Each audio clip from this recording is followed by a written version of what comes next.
all these races will be presented at some point in time. And this is what I was shown with the Celeste experience from 16, where the disclosure of all things, and that's not just the contact with races, but that's what space really is. That's what this place really is, the firmament above.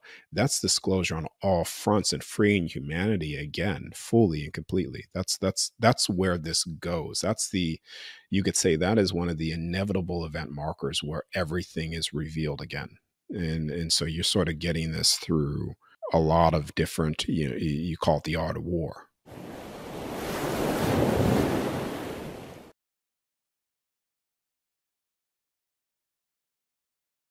Hey, Inspired Tribe, my fellow freedom lovers. It's John Nolan here. Thank you so much for tuning in for another inspired conversation. I know many of you have been looking forward to this. This is a man who sort of entered the scene like a rising comet, if you will. All of a sudden, he was everywhere, and you saw him on huge podcasts. You saw him on Gaia. For those of you who are on Iconic, you might have seen him in the brilliant 4-part series, The Great Unknown. I'm talking about someone who's dedicated his life to experiencing out of body journeys, teaching others, and telling the world what he sees, where we live in, what this realm is, and everything in between. Please welcome with me Darius J Wright. It's so good to see you, brother. Yeah, thanks for having me. I appreciate it. I'm excited to be on the show with you. Hey, it's a great pleasure to have you. As I said, you've been one of the most suggested guests on our show. I'm so glad this is working out. I know it's very early for you. You're in Australia, but you look awake and fresh, brother. So, Yeah, good. Yeah.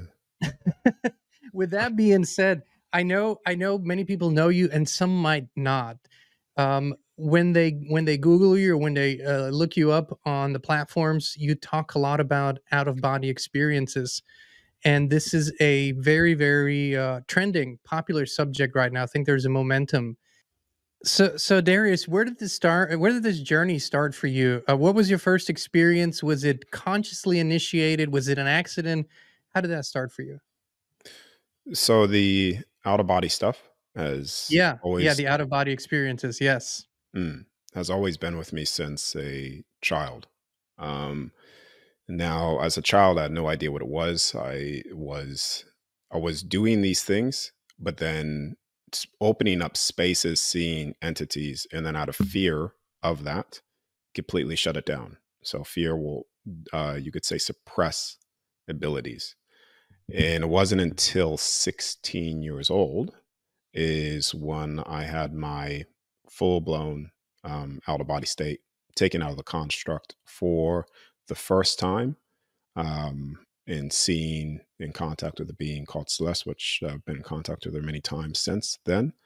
And she showed me outside the construct how time works, basically where things are at that present time at the age of 16 to where things were going to be in my future. And ironically, too, actually, where I'm at right now, the place that I'm at, because I had to move, is the exact place of what she showed me I would be at the age that I'm at now. And so a lot of things have actually the path of that timeline it's perfectly mirrored of everything that she was showing me. Now, from 16 onward, the sleep paralysis would happen spontaneously off and on. And I knew that I could get control over the state until I started to put practice and effort to get control over the state. This is where I started to at will shut down my body, enter sleep paralysis, leave my body every single time.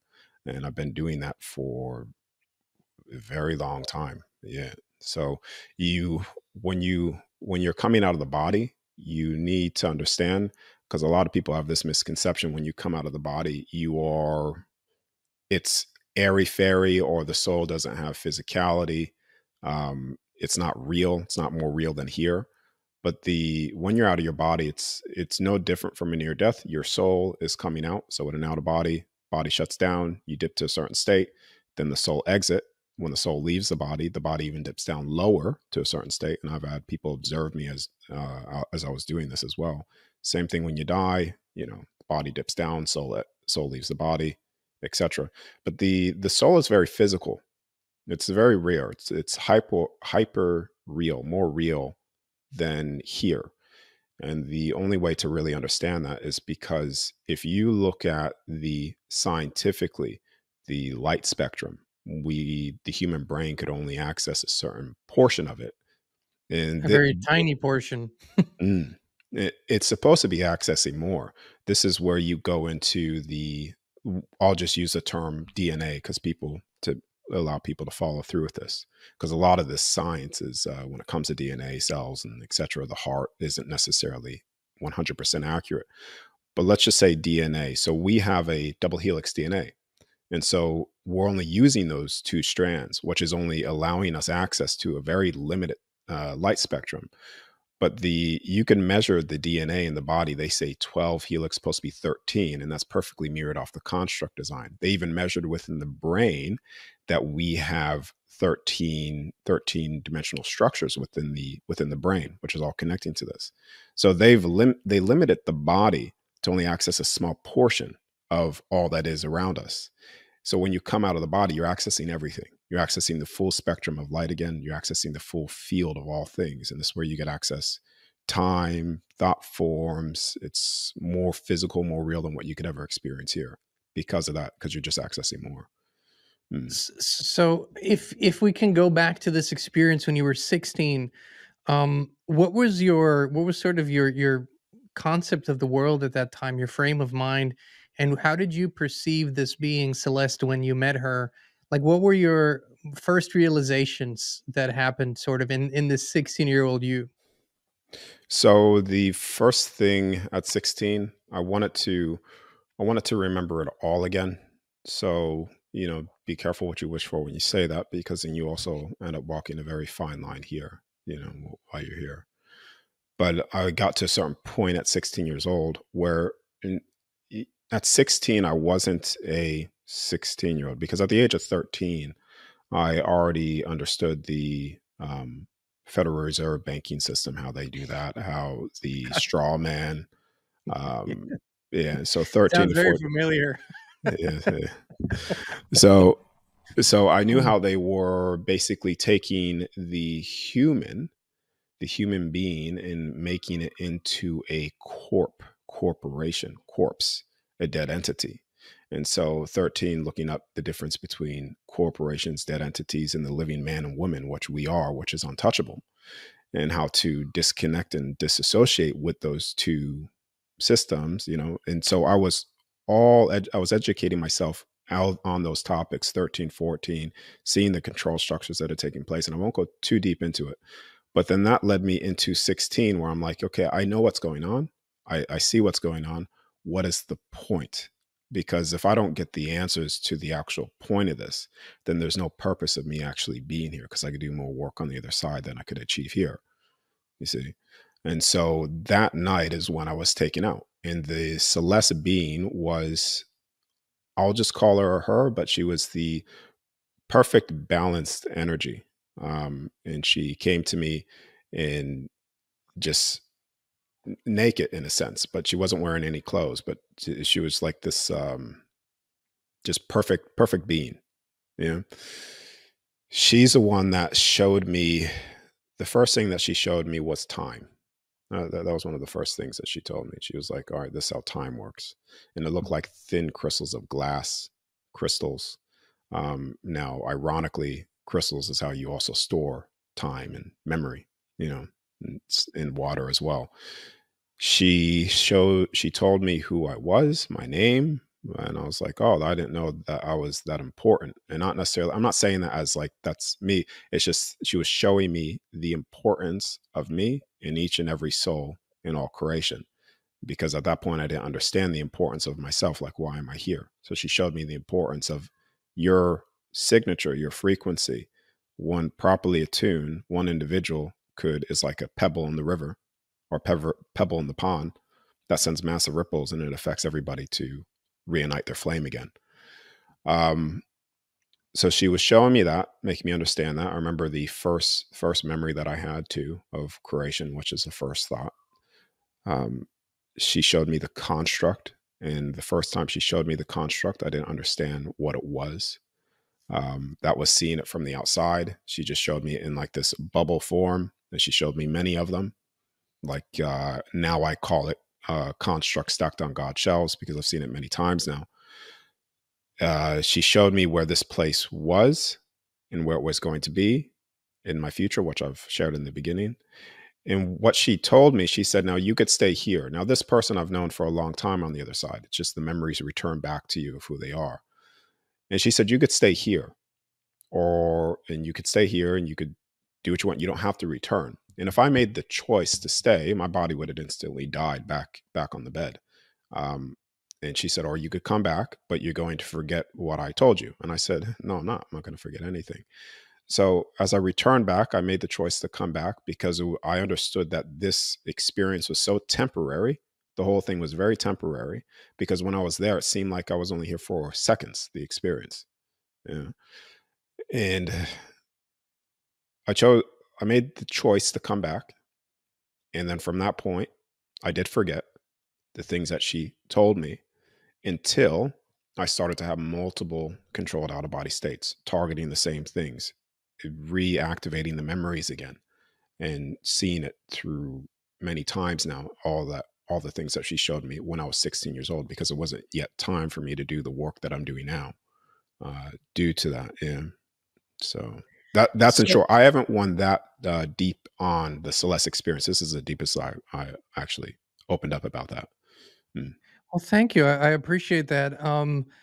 I do think that almost everyone watching, I know that from our audience, from the many interactions, has had, sort of at a very young age, some very consequential, transformative experience. It might not have been the nature of your experience, but something that changes or changed the course of their lives and they can remember it. So when you kept or after this first experience, were you instructed on how to initiate the out of body experiences? Did you sort of come up with it yourself, or how did that work? Okay, so I wasn't instructed. So the only thing I could say is that it was there was so souls come in here with imprinted information that gets decoded over time. And so that's sort of what happened. I was imprinted with information to be unpacked at a certain time based off where I was in my life. And it just so happened to be, like I said, 13 years old. I was awake to a lot of things that just after that experience, maybe around 17 years old, 18 years old, is when I was actually starting to unpack it all slowly over time because it would be way too much for me now. I wouldn't understand it at all if it just, you know. Um, but to go back to your original question, it was for me practicing the out of body state was based off, you could say, intuition, intuitive, me following my inner compass of guidance. And it just so happens to be that it worked out very successfully because it's also things that I've done in the past as well through through other experiences here within this construct too. So, it's like that information is already imprinted within the soul, imprinted within your body. And so you could naturally know all things. Like everybody right here, right now, has the ability to know all things. You're already the all knowing being of everything. You're just in forgetfulness of how to access that. And right now, like I said, with the light spectrum thing, all information is in we'll just call it the energetic field of all things. No different from, let's replace your physical body with a computer and the internet with the field of all things. So everybody has access to it. They just don't know where to look. And, that's getting in tune with your intuition and stuff. Mm. It's interesting when I listen to you. My childhood experiences were similar, but of a different nature. Is that I frequently would, also in bed, by the way, make myself enter the field of all that is, like, everything and nothing, the source of all creation, if you will, which wasn't Mm. which there's no form. There's literally no form. There's just all that is energy, and that was my go-to place. It wasn't so everything that you described, I haven't seen those realms. Now, having experienced that over and over and teaching others, in terms of consistency, is it like, if you were to compare it, is it like somebody traveling to, let's just say, the same vacation destination and just exploring it more and deeper, or does it change over time, or how is that for you? Okay, so the when you're coming out of your body, or I'll just say specifically when you're on the other side, it doesn't change. There's a foundation of creation that is constant. Now, the ever for changing things, which this is what a lot of people get stuck into when they experience this maybe once or twice, and this took me a long time to figure out myself, is when you are out of the body, the constantly changing variables are you accessing thought forms and potential time events. And that took me a long time to figure out what the hell I was seeing and how to navigate that correctly. Because when you come out, you're not only you're not only seeing what's taking place here. So I could, I've done many experiments with people writing numbers on a whiteboard for me between 1 to 9, 1 to 10, in 4 days straight, getting them 100% accurate. And I've also scaled that into workshops as well, where me showing people, okay, let's pick a number, and then everybody getting the number right in a group setting as well. So, so when you're seeing things take place in real time here, you're also seeing your thought forms, other people's thought forms, potentiality of time events as well. And all those merge into the same space. So you could see them physically while at the same time seeing the energetic field around that being as well. And this is where you could start to, you could say, predict certain time events within an individual field. And I've done it for myself. I've done it to personal people in my life as well. Those are the constantly changing things. Now, when you understand that, then you could actually step into the foundation. You can move beyond that. So you could start commanding, well, what are the stars? What is beyond here? Or actually just moving to that direction. And you'll start to see that everything has a very structured creation. Like everything's very, mm, everything's created, very Mhm. intelligently designed. So yeah, does that Yeah, help? yeah, yeah. Yeah. No, Okay. I love the exploration and hearing your vocabulary, right? Hearing the way that you put these thoughts into words because it's different than what I say or what other people say. One of the things, Darius, that has really sort of entered the zeitgeist in the last, let's say, since the beginning of the millennium, but especially in the last years, is this concept that a lot of people are questioning what the nature of this realm really is versus the old idea for most people was depending on what religion they subscribe to, but still this is earth, this is the planet earth that was created by God, and this is where we live. And most religions say we live here once and then we either ascend into a realm that they call heaven or descend into a realm that's called hell. So the biggest question in most people's minds is, what is this construct really? Is it an artificial construct? Is it something that was constructed? Is there a grid that's overlaid? What is your perception of this realm? Okay. I want to just, I know there's a big question there, but I want to go right into, hell, what you just said there. Go Um, ahead. Go ahead. Now, the what people consider hell, or let's just say sin. So, like, because this is going to tie all together, because a lot of what is written about in text are true, but there's also a lot of distortion and fear as well, and that's something that took me, like, a long time to really deprogram myself from the things that I had belief structures around, from seeing it multiple times. And it's, seeing it once, I'm like, no, that can't be true. Seeing it twice, like, I don't believe that. And then seeing it multiple times, it's just like, okay, that's what it is. Now, when you look at the hell, now you can experience hell on the other side. You could experience hell here. And all this is sinning on yourself of stepping out of unconditional love. So when you step out of unconditional love for yourself, you sin on yourself, because what you're doing, it's no different from me saying, water is good for your body. Drink water. If you drink oil, it's going to kill the body. So if you drink oil, you're sinning on your body. You're destroying yourself from within. So when you look at hell here, even frequency as well, what you speak dictate how your cells express themselves. And this has been proven in the water experiment, the rice experiment, where they could structure and program water, structure and program things within water like rice to either ferment or decay based off what they speak. Your body's the same thing. So they put people here in such a stressful uh, uh, uh, stressful state all the time. And stress in and of itself will kill you. People die from stress. Love does the opposite.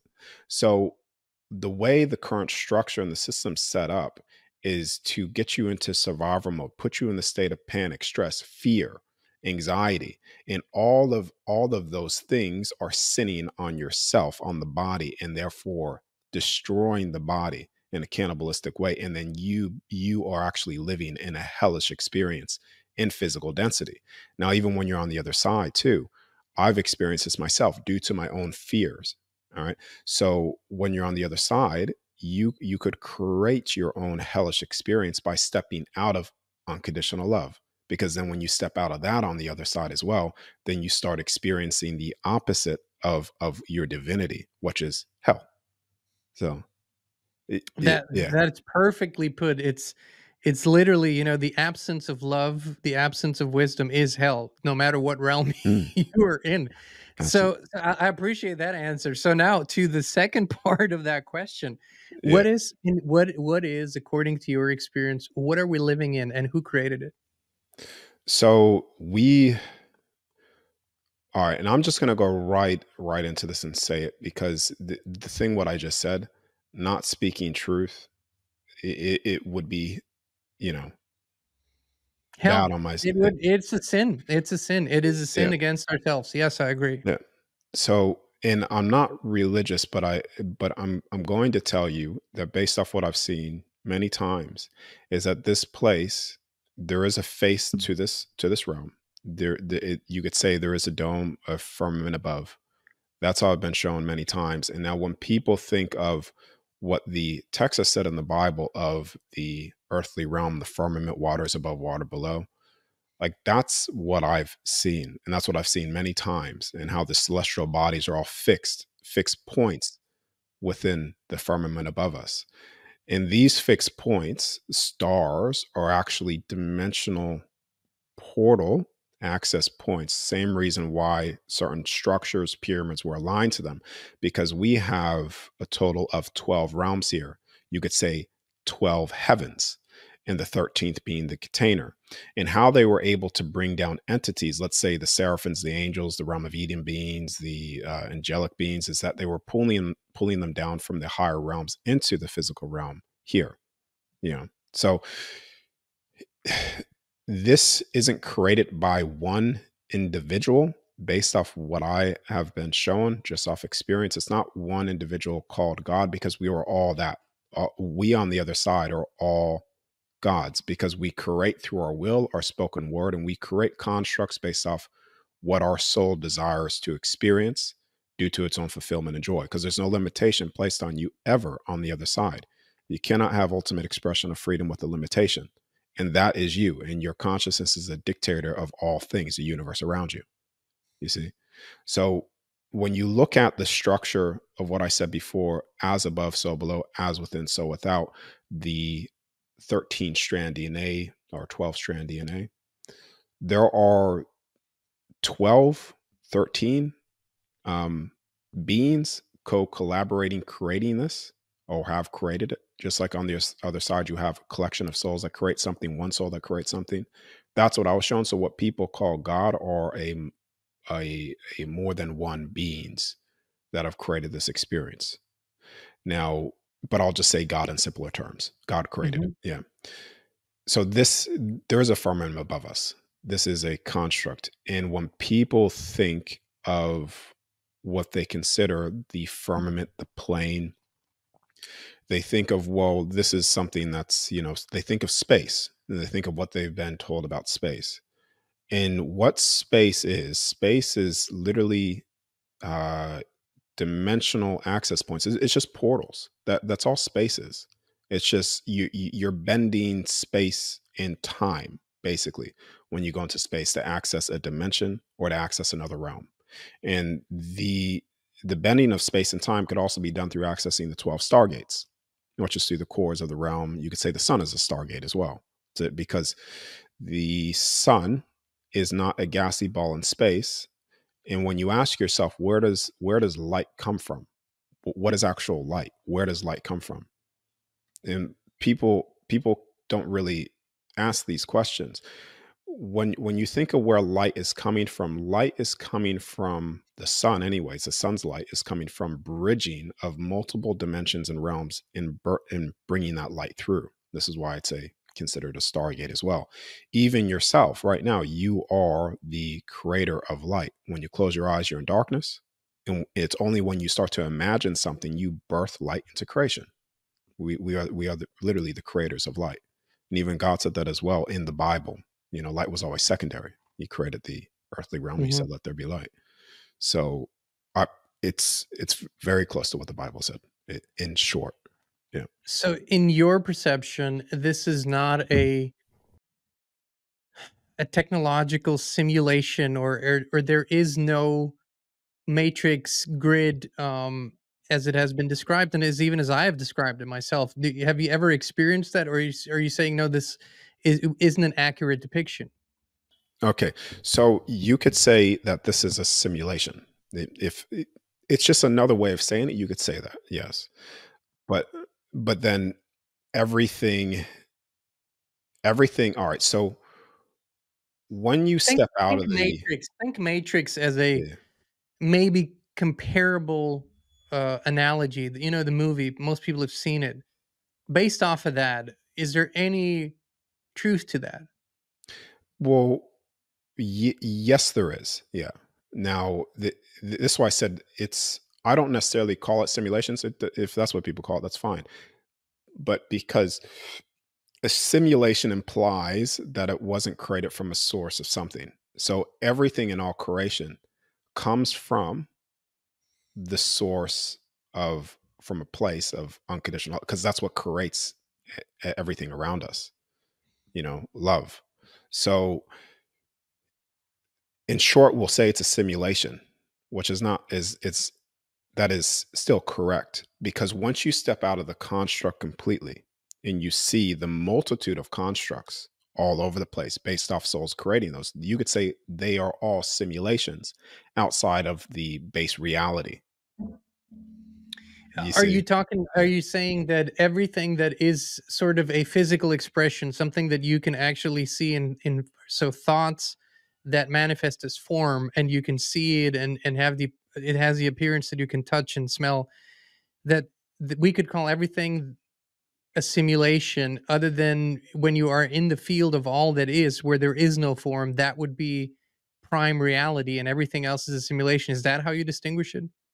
Well, based off the terminology that you're using, yeah, you could say that. Okay. Exactly. Okay. Yeah, yeah. Yeah. But I wouldn't. I don't like using that, because that implies that it's you are in a state of a being created and don't have the free will and the ultimate authority, your soul divinity here right now, that you're simulated in here, but your soul has the ability to deprogram certain things and even access outside of here. So I just call these constructs. They are created constructs with a certain template rule set of experience, in another form simulation. So it's yeah. Yeah, I hear you, and I'm not a Mm. big fan of the term simulation either. And in this is my perception based on my experiences, that I have never felt trapped in here. No, because you're not. Yeah. Yes, but I also didn't feel, so my memory of where I was before I came here is vastly different than what I've heard from many others. So, maybe that's why I don't feel this way. What I do feel is that this realm, as it presents itself to us right now, is not conducive to who we are, in essence, and it's basically hindering us as best as it can from expressing that and experiencing that. So there's a lot of struggle for a lot of people going on to actually access what you call divinity. So who or what, if it isn't ourselves, which is part of the problem, but who or what is manipulating, messing with the energy here and messing with us? Okay, so when th- this realm was created, or the universe, the construct, this universe particularly, was created to experience that which we're not on the other side. So having the illusion of enslavement, imprisonment, control over the physical suit that we're using, um, Now, when you create something like that, you also have the unexperienced, which is therefore the unforeseen events, which is where we are now. So when you could get a soul, this is how powerful we all are, but are unaware of it. And this is why I'm doing what I'm doing, anyways, is to empower the soul.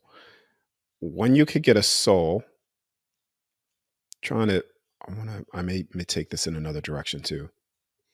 For instance, when someone has a near death experience or an out of body state, if they have a strong belief system of something imprisoning them, they will temporarily experience that because they'll be creating that through their own will until they break free from the fear, and then they'll access what, they'll break through and the doors will open up to them again. So when you could get a soul here through manipulating the body and making it create what they want you to create or believe in, fear, anxiety, panic, all these things, what you end up doing is you end up putting that frequency into the field. And when that frequency is in the field, you suppress, you could say, the consciousness from fully waking up, because people are all accessing the field all the time, 24/7, completely unaware of that's what they're accessing. And this is where they just do things that are stepping out of love and all those things, because you could say they're in a place of not knowing what they're doing. Yeah. But the people that know this place know exactly what they're doing. And those are the people that, even when they leave here, are going to have to answer for themselves, because the unforgivable sin is a sin that you cannot forgive yourself for. And they are going to face themselves. The judgment is on themselves. So the ones that have manipulated the stress and all these things on souls that know what they're doing are doing it to basically, you could say, harvest the energy of the soul, of what it actually is, how it can create with thought forms and everything. The harvesting that field of energy to create what they want for themselves.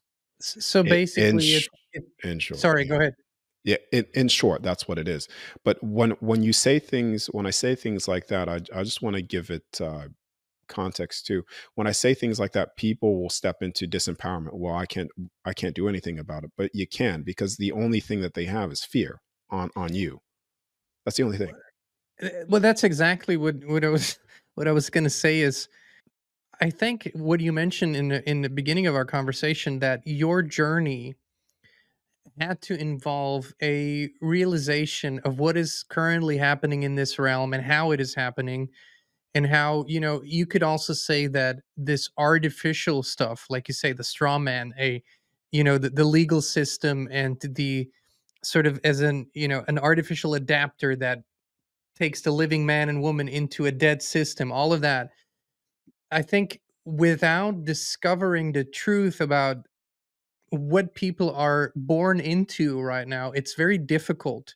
Basically, without seeing that side, it's very difficult to see the other side. At least in my and your experience, it was like that. So for me, it's the consciousness that is trying to manipulate us is simply so inverted or so far from source that it has forgotten what it is, and is now basically like a leech, using what we have for its purposes. Yeah, yeah, Is that how you would see it? yeah. So yes, so I would phrase it differently, but Sure. yeah. Um, so what has happened, and this is why I said before, like I want to say these three things because it will give context to what I'm saying. You can't have ultimate expression of freedom with a limitation. You cannot have unconditional love with a judgment, nor can you have, or the other thing is consciousness dictates the universe. The universe does not dictate consciousness. Now, the reason why I say that, and I phrase those three things, even though I repeat them on many different platforms, is because when you look at the unconditional love side of those things and the ultimate expression, you can never stop a soul from what it desires to do in its full divinity, you can never stop that. When a soul makes a choice, you could stop the body, but when the soul makes a choice, nothing in all creation could stop that from being so. Same with every other soul as well. So when you have souls here, like I said before, with the stepping out of love and creating their hell in the physical body, sitting on their body, or even stepping out of love on the other side, you could say they're creating their hellish experiences or hellish universes and constructs and creation, because they're creating from a place outside of love. So when people have come here in a state of love, and some people have fallen so far out of love that they have turned into what's considered a demon. So right now you could have demons all around you, but you're unaware of it, or demons, or you could be aware of it, but a demon could be someone in your life right now that has fallen out of love, and they're out of love towards you. So then they're becoming demon-ish out of love, so they're expressing hateful things to you, etc. And it's not so these individuals have fallen so far out of that state where they are expressing from a place outside of love, expressing from a place of anger, fear, and projecting that to individuals, control. And it's only when enough souls are able to hold a high frequency of the spark of creation of all things of unconditional love is where you start tuning that other soul that has fallen back into stepping or standing for the second time again and realizing who they are. And this is even, I know this sounds new agey. I don't want to take it there, but even when you look at the most wicked things that have been done, it, the beings there are still loved. And I know that may be a massive disagreement with other people, and people may disagree with that, and that's okay. But the only example I could give you is or do you have a child? Yes, Oh, 3. okay. So let's just say I'll just say you have two. So we'll have one of your children, number A. He is, let's just say, the best. He acts in love, in accordance to love, all those things. And then child B, let's just say he has fallen so far down out of that where he's actually expressing himself in the control structures, fear, hurting another being. You never lose your love for those two children. You may disagree with the other, but you still love him. And This is not, it's not hard for me to comprehend that. uh, I've done deep trauma healing work on both sides, as a facilitator and first, of course, as someone who, experienced the healing. And in that field, you can only do that when you go to source, in the presence of source. Otherwise, there's no healing. And in the presence of source, there never in that healing work is judgment. It just doesn't exist in that work, or you're not doing the work. So that is not hard for me to comprehend. I think we're talking about different spheres of experiences. Like, I'm sure, as a man, as a human being, in the face of injustice or violence, you will interfere in the way that you feel mm, it's necessary. absolutely. And I think that those are different spheres we talk about, and we kind of need to.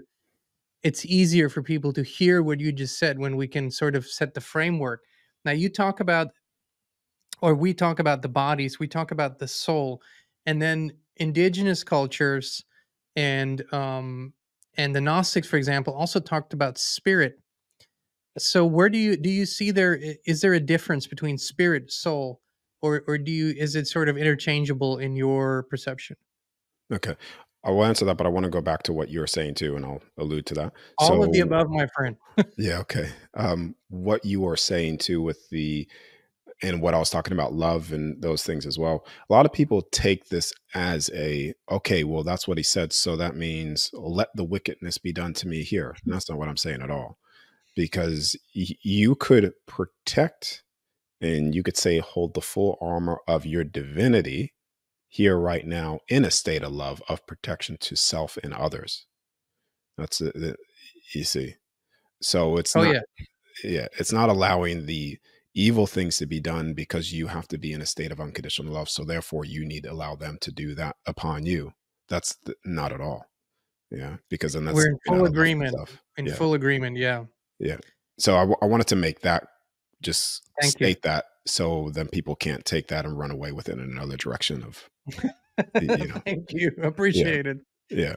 Um, Now, to the spirit thing. Now I've it's just the soul. And so I'll talk about it from my first-hand experience, and then I'll what people are calling spirit. So your soul is here right now in the physical body. And when you come out, your soul comes out. Your soul is physical, more physical than the physical body. You are, it's all the pleasures of physicality with no limitation. So what people call spirit is is another version of your soul records, in a sense. So the spirit, the terminology there is is accessing a portion of a record within the soul. So right now, we are all the fullest expressions of ourselves, the highest versions of ourselves here right now, in forgetfulness of that. And it's when you come out near death or out of the body and you see yourself again, you start understanding why you act the certain ways you act, or do things a certain way you do things, based off all of the other experiences that you had accumulating to this being that you are right now. And so you could, the longer that you're on the other side too, certain memories start to seep through. I remember having a memory of experience of even what people call Egypt time. And I Mhm. was like, oh, that's why I still do things the way I do things here right now, because of that time. So it's all here. We're just in forgetfulness of that. So a spirit is just another form of someone saying a particular record or a particular soul experience, pretty much. Yeah. So speaking of forgetfulness, Mm. what is the purpose? And you said the first time around when you were in that in on the other side and you communicated with Celeste, you did start forgetting. And then you said you started remembering the more out of bodies experiences you had. So did that completely go away, the forgetfulness? Or and what is the purpose of this veil of forgetfulness? Okay. So in the based off what I've been told, and the beings that I've contacted so far, is that this was created to experience that which we are not.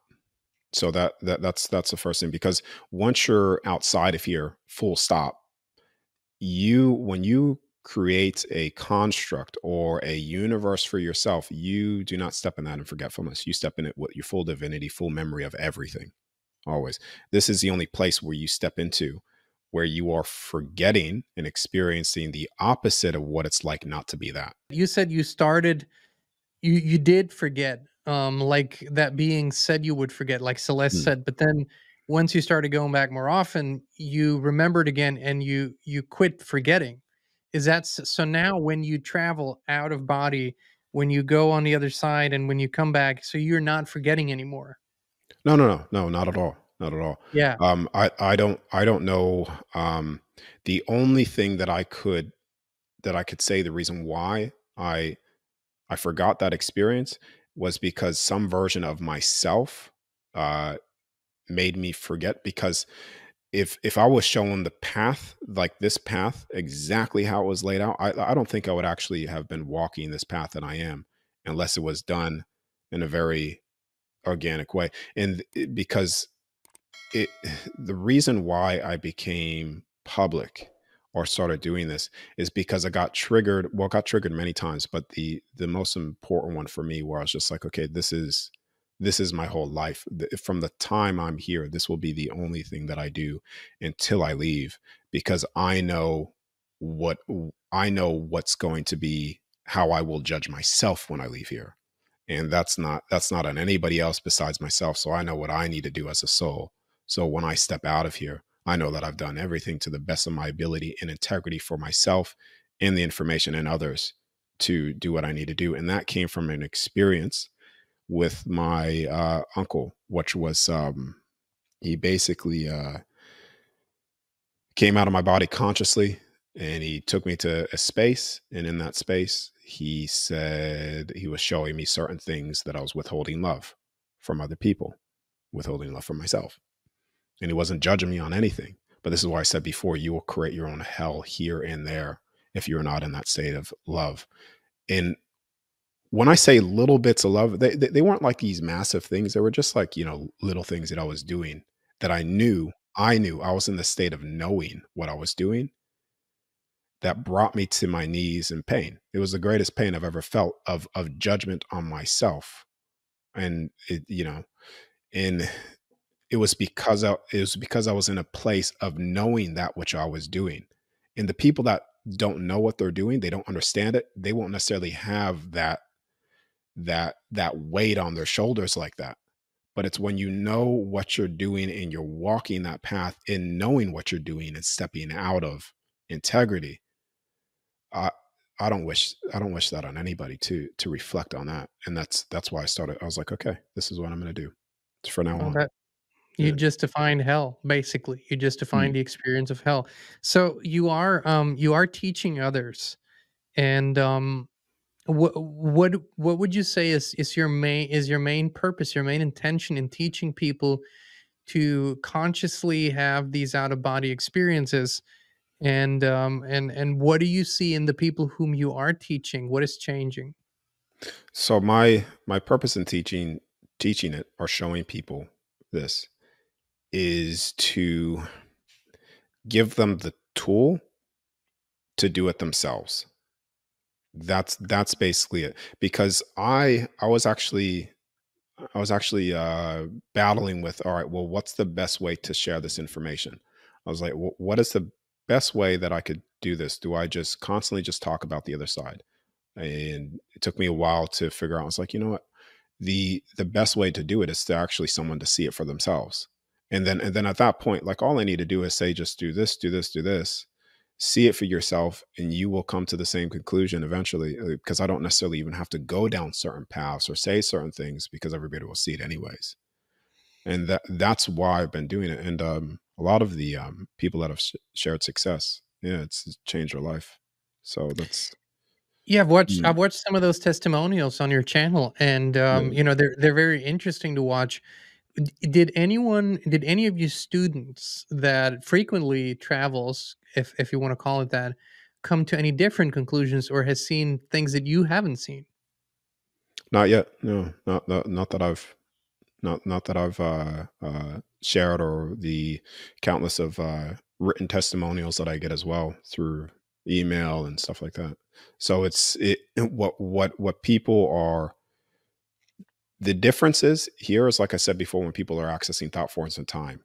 Yeah. So Okay. that's going to be the massive difference between individual experience, because people are going to say, "Oh, I've accessed something like this," and then when they look into it, they're like, "Oh, that was a time event, or that was actually what that person was thinking when they start asking questions." But everything has been pretty accurate, to to what I've stated. Um, So right now we live. And hold on, I just want to say this too. Yeah. Yeah. Go ahead. This is why the first thing that I did for myself to make sure that what I was seeing was accurate is, like I said before, I did an experiment on a whiteboard.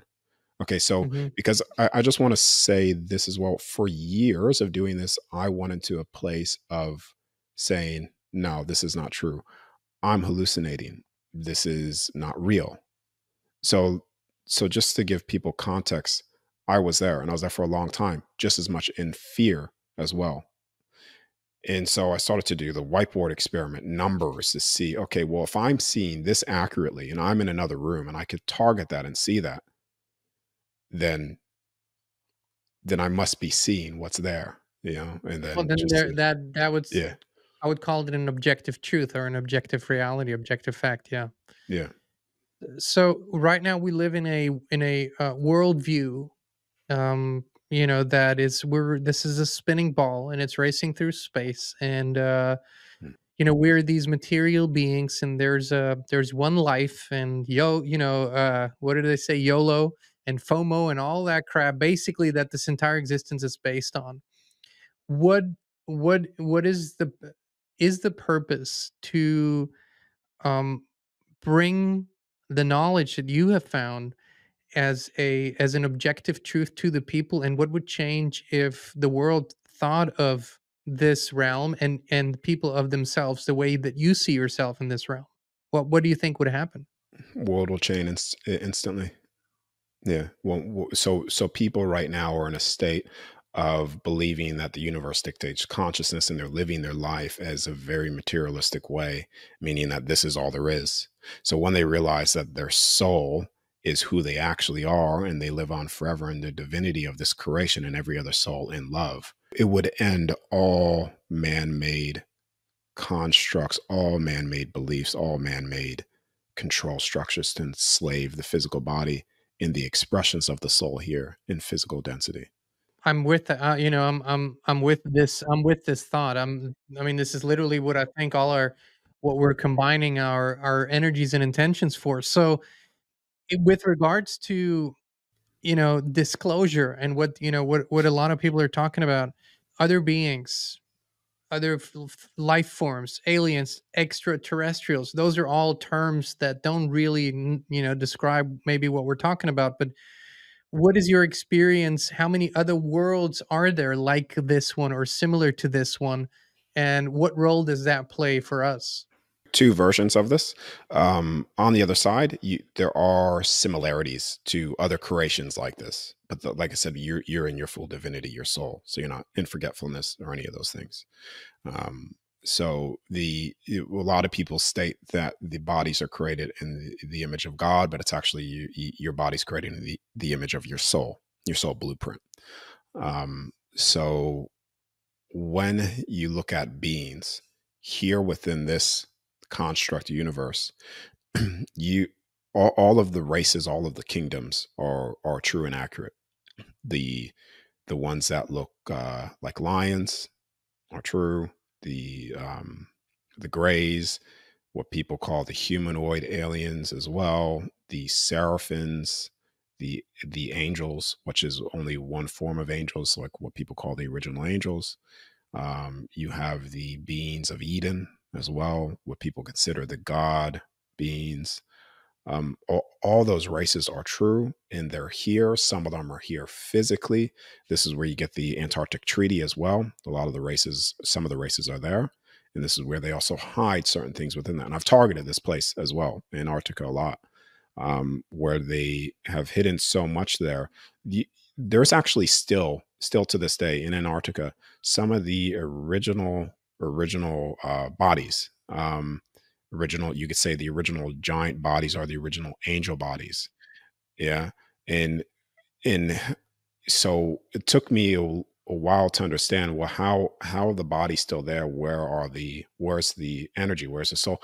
In back in the halls of Amente, which is, it's a halls of information and also a period of time that took place here, they had a organic technology where they were able to put somebody on what people consider med beds now, but an organic bed, and they were able to project their soul just with a snap of like a frequency generator through that bed, soul coming up into another form, into another body. So a lot of these original bodies have done that into humanoid form. And then this is where they're in stasis and stuff like that. I've seen a lot of that.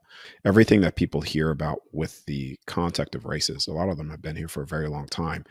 And when you hear about the gods coming to the earthly realm, or the angels coming through the earthly realm, all they're doing is they are opening up certain stargate dimensional space stargates to travel from the higher realms down into this realm. So they appear, and this was, you see it all through the text, where these beings they held more light around them, because all they were doing was they were traveling down from different realms here. That's pretty much it. Yeah. And this is where you get space travel. Space Yeah. travel, people think about, in space and stuff like that. It's not like that at all. Space travel is just, you are teleporting through portals to different locations within the entirety of the universe. It's not a vacuum either. So yeah. Which makes a lot more sense anyways. Like there are like a lot of these technology, other forms of technology are just replicas essentially of what we we're trying to replicate that now because they were using all this organic technology, and all these beings were so much more intelligent.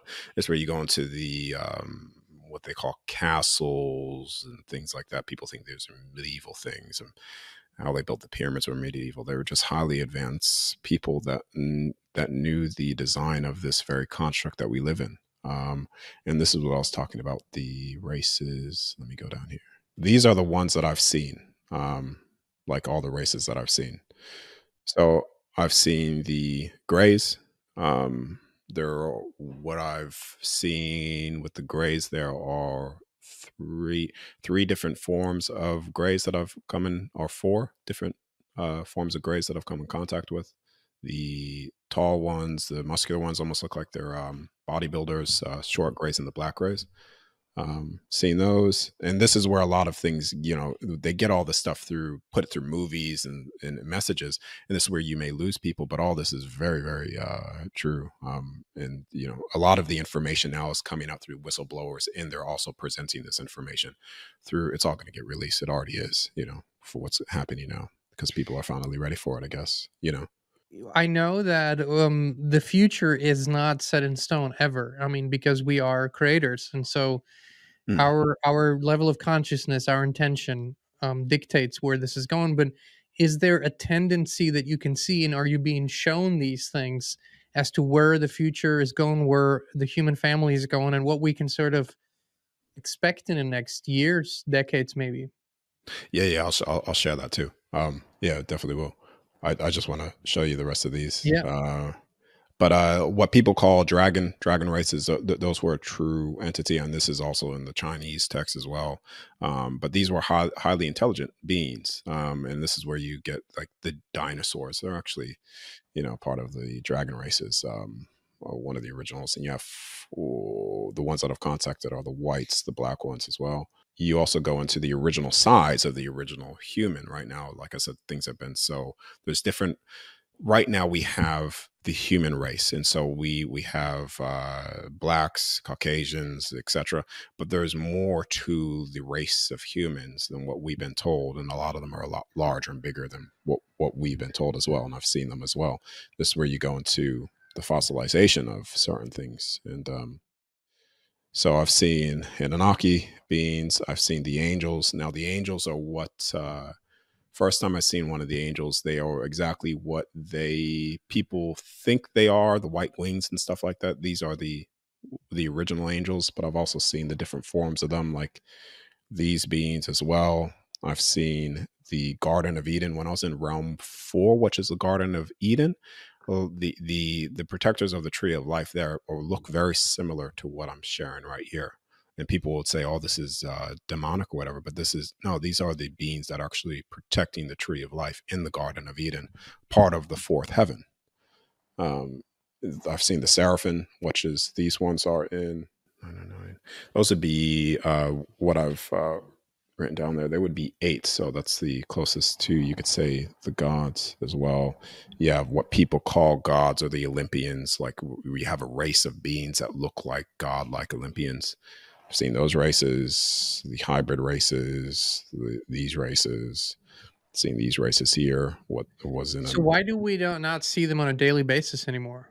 Yeah. I'll stop sharing my screen, and I just wanted to show you No, all no, the no. ones. And You can keep showing, keep showing. I'm just, you know, those are questions that pop into my head, you know, as you're showing okay. them. Yeah, yeah. No, no need to share anymore though. I'll just stop real Okay. quick. The reason why I wanted to share that is just to show you the things that I have come in contact with. Now, this may go over not your audience, but other people. But the so this goes into, a lot of them are here, not all of them. Now, a lot of them are here because they've think about what I said before, how they come down through stargates from higher realms here.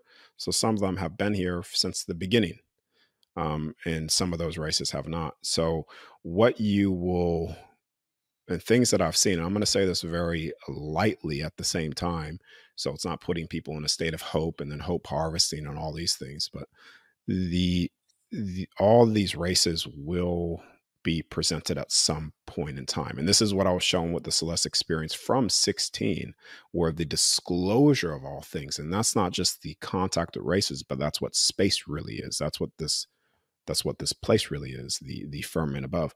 That's disclosure on all fronts and freeing humanity again, fully and completely. That's where this goes. That's the, you could say that is one of the inevitable event markers where everything is revealed again. And so you're sort of getting this through um a lot of different, you call it the art of war, essentially. Mhm. So how do you come to this state where everybody wakes up again? Well, you need to start saying things in a way and doing things in a way which brings the soul back into complete empowerment and free again, out of fear and out of all these things. um the I believe the first race of beings that the government will announce are the ones that look exactly like us. um I think those would be the first ones that are announced, and people will see that the beings that look just like us, some of them are actually participating in the government, and some of them have also been participating in a lot of the control structure here as well. So this is where you get the fallen ones. This is where you get the fallen angels, because, like I said before, just because they're in a different form and due to the nature of this construct doesn't necessarily mean that they cannot express themselves in the way stepping outside of love and etc. So, yeah. Mm. When you're on the other side, can you look into the construct, Earth, if you will, in detail, or you see it from the outside?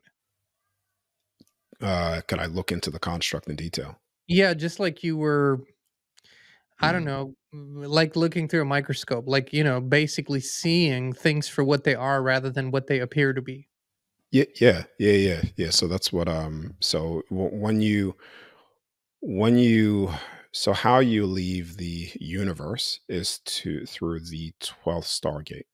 Now, to give an understanding of this, let's just say 12 realms, 12 total stargates, connection points to each realm, and within each one of these realms you have kingdoms.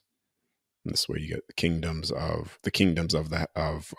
realm of Eden, the kingdoms of the heavens. I've been able to see this from the outside and also see the layers of the realms, you could say, stacked on each other just through different frequencies, and see that. And like I said before, I've targeted certain things here first before, to make sure, through the number, seeing people making a coffee, seeing what they're doing.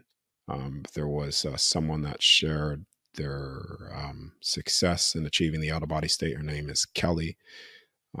She basically came out of her body and was able to see her son that was in the military, still in the military, see exactly where he was, seen the coffee shop, saw what he was thinking as well, called him up and said, "Oh, I've seen this," and it was verbatim everything she saw.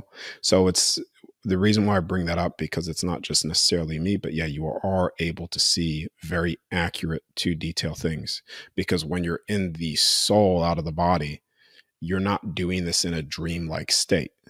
You are everything that you think right now, everything of who you are, your beingness comes out.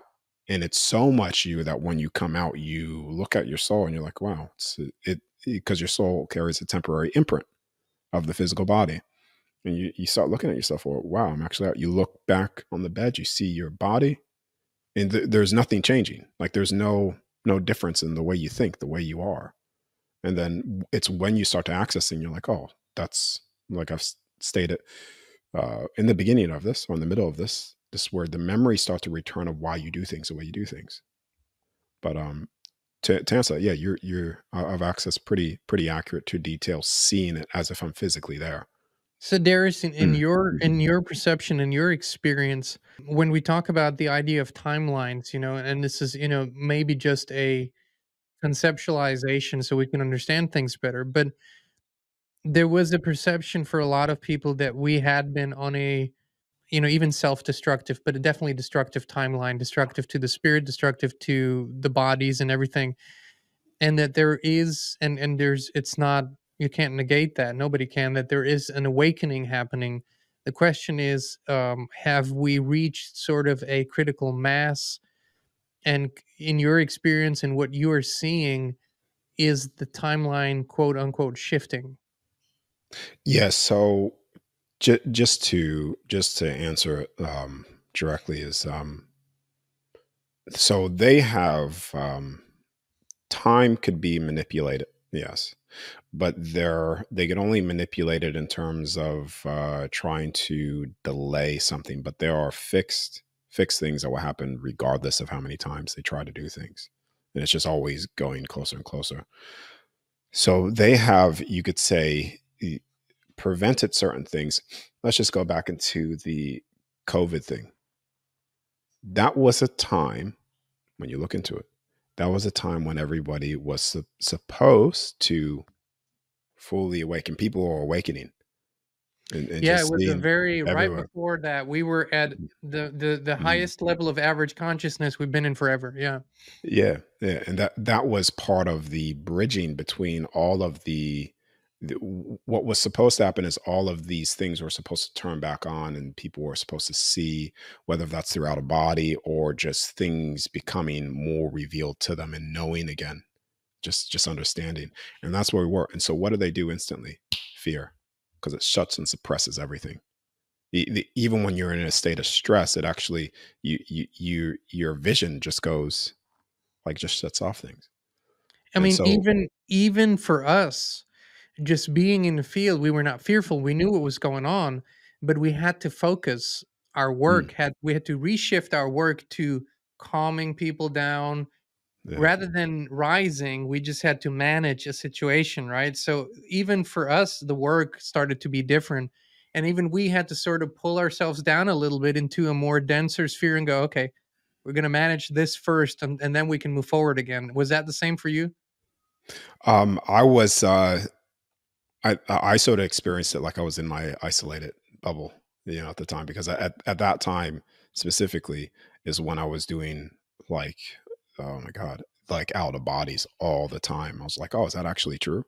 I was like going there, targeting locations to see if things were actually happening the way they were saying. And I was like, yep, that's true. That's true. That's not true. That is true. Um, but yeah, yeah, it was very interesting. But where we are now, like I said, this has no choice. Humanity in this construct, the way that it was created, in a sense, things have no choice but to unfold and reveal themselves. And it's going to.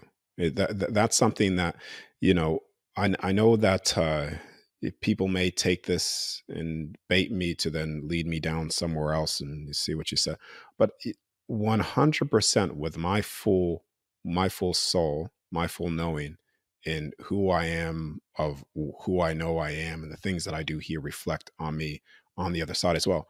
I put my hand up in full knowing that this place is the the set fixed marker is for every soul to stand again, to fully see it again. And that's what I was showing at 16. And when I look at the things that have led up to that and the certain actions that I've taken and other people have taken, we've all taken, is all leading up to the what people call an event. And when I say an event,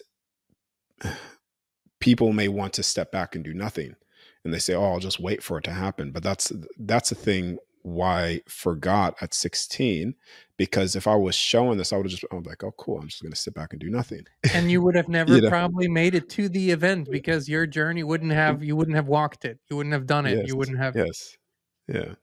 it's So it's only in a mm, human realm that is paradox. It's not really paradox. Only in a human realm that is a paradox. And that's why sometimes, I rather shut up than say something that I know, because I sometimes can sense that's going to be the reaction. Oh, cool. So then never mind. Then I can just eat popcorn and watch my show.